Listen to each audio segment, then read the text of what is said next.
whatever the case may be. So I think it's very predicated on, again, what kind of metagame you're expecting. Okay. I think Kibler's deck is probably struggles much more in the current metagame, which is much more about the 4 copies of Birthing Pod and decks that go all the way up to the top. Sure. Where his deck is just not very well suited for this. So we're going to be joining Game 3 in progress. We have Eric Froehlich on the left versus Nate Watts on the right. You can see the life totals are fairly low, 7-4 in favor of Mr. Watts. Eric has a Talon in play along with a counter, and we see a Phantasmal Image copying something. We're not entirely sure what right now. And we're looking at a 6/6 Dungrove Elder on Nate's side. This game is very, very close. Joining it in progress, and we see a Green Sun Zenith going on the stack for 5. And it'll be interesting to see what this gets. Could it be the Bellowing Tangleworm? Well, we can figure out if there's one to go get. Does he have one hiding in there? No Bellowing Tangleworm hiding. Looking at Eric's deck list, Eric, as you guys can see on the top, is playing Blue-Green Delver. It's a bit of a take on Adam Prozac's deck, but there are some Quirion Dryads that have made their way into here, along with some green cards in his sideboard, some Thragtusk as well. Okay, so Thragtusk is going to keep him alive. It's going to put him up to 12 life and also present a relevant threat. It's also likely going to let this Dungrove Elder get on in there rather safely. I know we see that Eric has a couple cards in his hand. Clearly not very sure what they are right now. But this Zenith resolving for Nate seems to be rather relevant, and Dungrove is going to be the Abyss every turn because it's attacking for lethal right now. Although getting the Thragtusk before combat, maybe he wanted the information, but it's a little dodgy because I believe that image is on the Strangleroot Geist. So this allows him to chump and copy on the Thragtusk, which is okay, that is quite a bit of value for Froehlich right now, given where his board is and how important his life total is.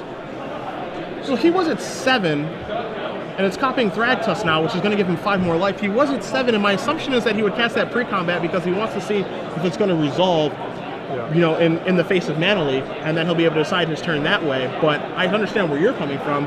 You know, if there's only a Strangleroot Geist, if Phantasmal Image is a Strangleroot Geist, the things that it can come back as are the 2/2 Drake token. It can't come back as Dungrove Elder. I mean, it can, but that's not really a very good use of the card. It can't come back as Talon because that's a legend.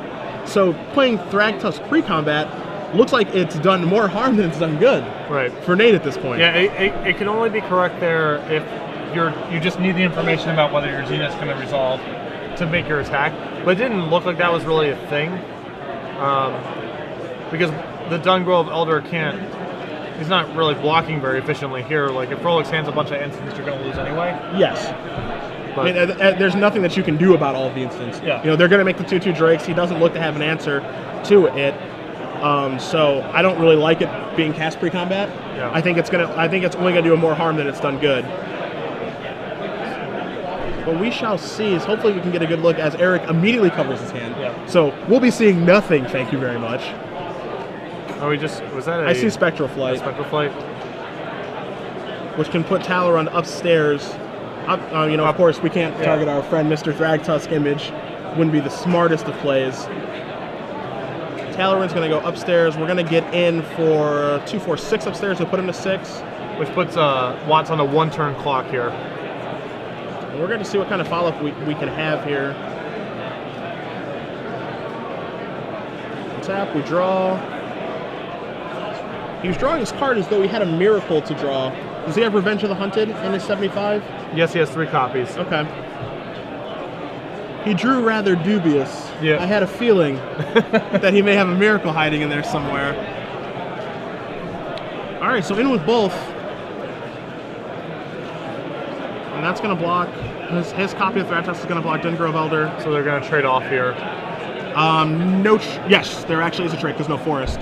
Yeah, 6/6 into, I forgot the Undying counter. So there is actually going to be a trade, and he's going to get a 3/3 beast. I'm hoping that Eric does not have a forest in his hand. He's just going to pass back. Body language. Not promising. Not promising, looking a little dejected.